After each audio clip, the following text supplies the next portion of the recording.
Hey everybody, it's Dave and Bo, and as the sun was setting, Bo reminded me, hey Dave, we should probably do a video to be put out tomorrow. So that's exactly what we're gonna do. Today is November the 1st, 2024, and I hope everyone had a good Halloween and a good All Saints Day today.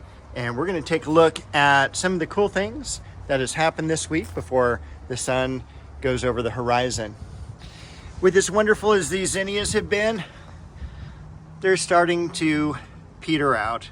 They're about done. We've got a great year with them. We're definitely going to be planting them in the yard next year, probably in a different location, but these were really great. We also have these wonderful daylilies here. And those have been in the ground now, what, about 2 weeks? One back here as well. And so those came from White Flower Farms. They are white, and I'm looking forward to them blooming in this area. I think that'll be really great. Probably something else back here, and maybe even a couple of things up in front, more permanent. We'll see how that goes. We are getting some nice blooms though from the Calibrachoa. Still a lot of color, so that's not too bad. We started getting some nights down into the 40s. So I think last night was like 47 degrees. And that was kind of a little bit chilly this morning when I got up. We've got a little bit of damage here. There we go, damage corrected from this Saxifraga and the begonia next to it. Still a lot of things to plant there in the holding bay. Still really pleased with how this juniper looks.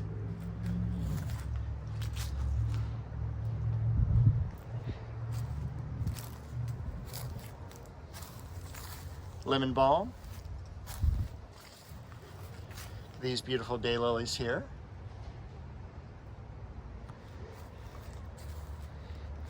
You can see that the Japanese maple definitely about done. Leaves falling off. Can't wait to prune that. Normally I prune this every Thanksgiving. It's almost like a Thanksgiving Day tradition now. Got the impatient still trucking along. One of the dendrobium types of orchids from Andy's Orchids. We went there, was it last February, maybe March? Beautiful Dahlia here, and some beautiful Dahlia on the ground as well.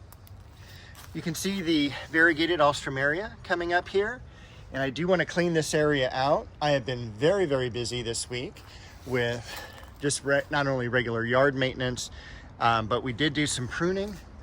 We did fill up our barrel and the neighbor's barrel again this week.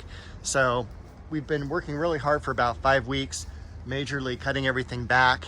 And so we filled up 10 of those, I think, 55-gallon drum trash cans, just to give you an idea of the debris coming out and the amount of debris that's still here that we need to get rid of. So this has been more in focus this past week. You can kind of see some of the rocks now re-emerging. We've got the pomegranate here, and I've been showing you this not only because it's a beautiful sky here today, but also because of the fig. We haven't pruned it back yet as far as top pruning. That'll be done probably in the next 4 weeks as we head into the first part of December. Normally December 1st is when I go hog wild on pruning, and this, all I did was thin out all the branches I was going to take out anyway. So the rest of the plant still has foliage up there, still doing a little photosynthesis, but not a whole lot. When everything turns yellow on the leaves, then we can go ahead and prune the size of the plant back. And again, with fig trees, I do suggest pruning them every single year. I also restaked over here the Magnolia Solangiana Elizabeth, and that's looking really good as well. I can't wait to prune that. Magnolias are really one of my favorites. Of course, there's the big one over there across the yard with the pink. This will be nice with the yellow. Over here, and you can also tell that I've been working on the ivy along the fence there, and I just have to remember to wear a dust mask when I do. There is so much old debris there. It is pretty crazy. Again, we can kind of see the foliage here dropping. The Chiananthus tree still looking really, really good. That fern has held up extremely well. We better get to the other side of the yard as our sun is going down. Perhaps one of the first things we're going to end up pruning this year is the dogwood. You can see there's only a couple leaves left. They're already discolored. They're at the very top. So this may be pruned in the next week or two. And luckily for this, it's a small tree. It's not going to create that much of a amount of debris. Over here, we also did a little bit more work.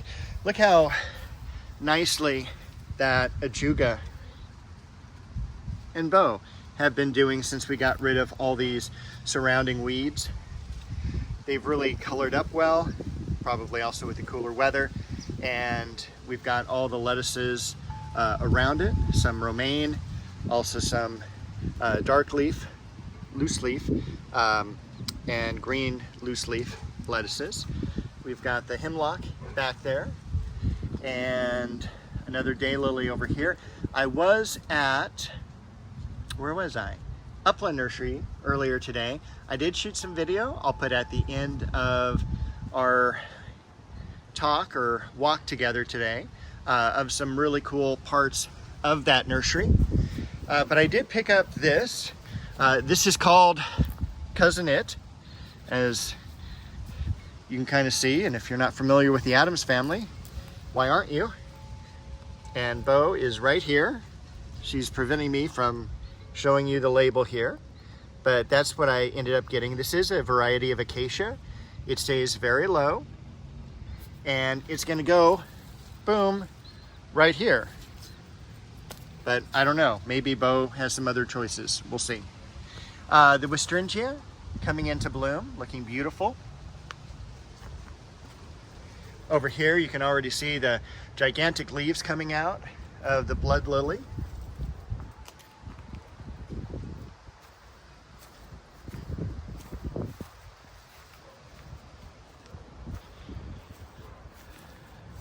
Look at that rich color in the chocolate cosmos. Looks like we have a Rio Samba blooming. Beautiful color there. This is Touch of Class, one of the All-American Rose Selection winners for 1986, I believe. First year I was in the nursery industry. Little Lone Iris. And the Leonotis has survived another week without being cut back. I'm really challenged as to if I want to cut this back right now or not. Look at all those blooms, all that color, very fall-like, but look at all that space too. I need to cut it back, get in here, really start cleaning through all this material. I don't think anything new happening here.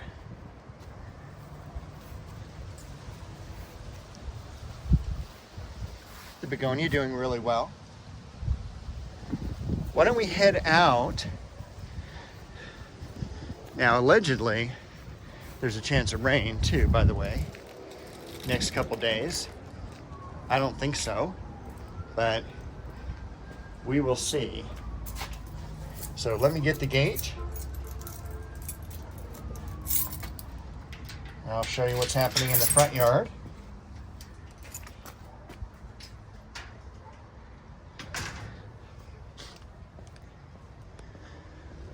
So everything here is about ready to be cut back. It did cut back a lot of the ligustrum branches that were kind of all over the place. Still needs a little bit more shaping. All of these roses will be cut back in the next 30 days. That's our neighbor's barrel. Thank you very much for letting me borrow it. Iceberg roses down the driveway, but over here, got some nice stuff coming along. That's filling out really nicely here.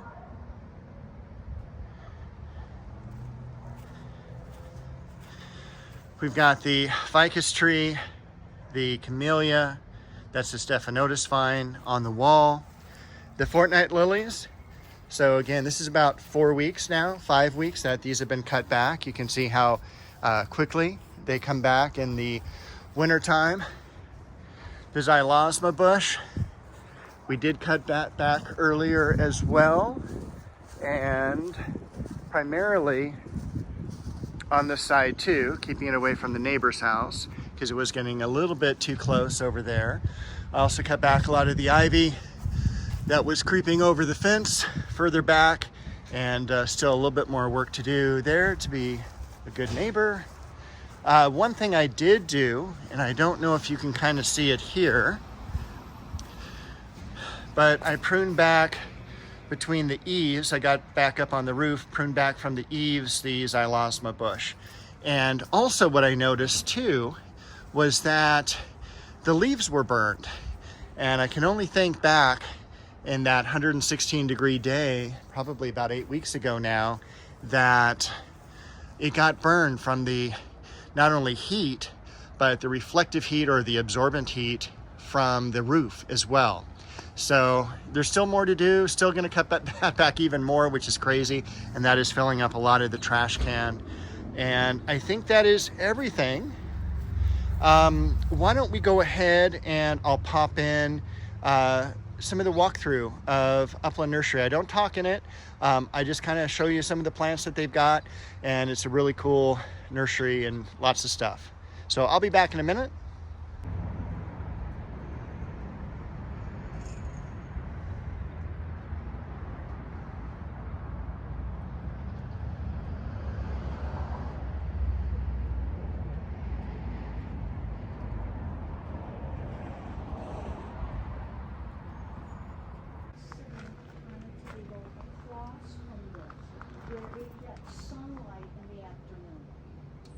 If it gets the afternoon, it doesn't burn, nothing good.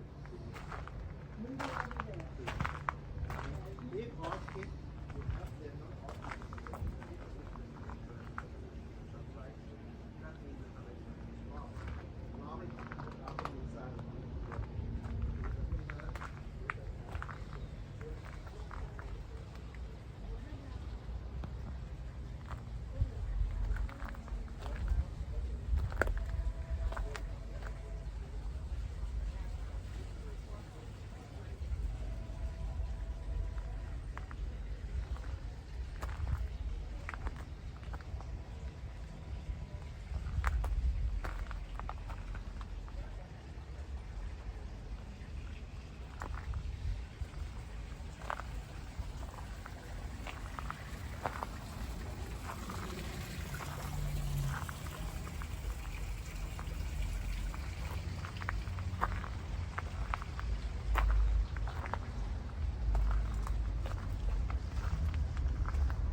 We are definitely out in the back 40 now, but this is where you can usually find some pretty cool things, such as that gardenia tree. Looks like an olive. All the wonderful topiaries.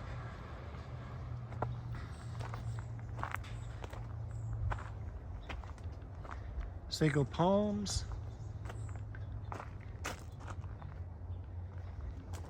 Micalia trees, just like the ones we have in the yard.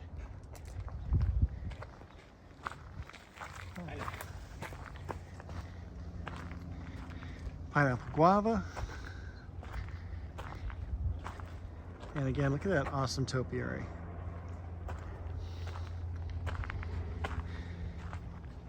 Hong Kong orchid trees.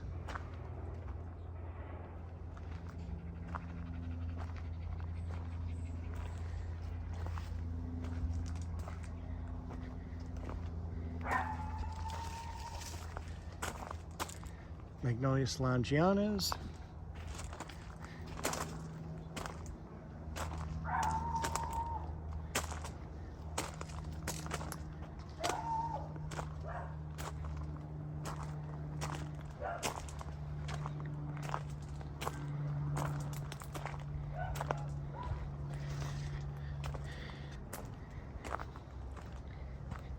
Banana. More of the sago palms.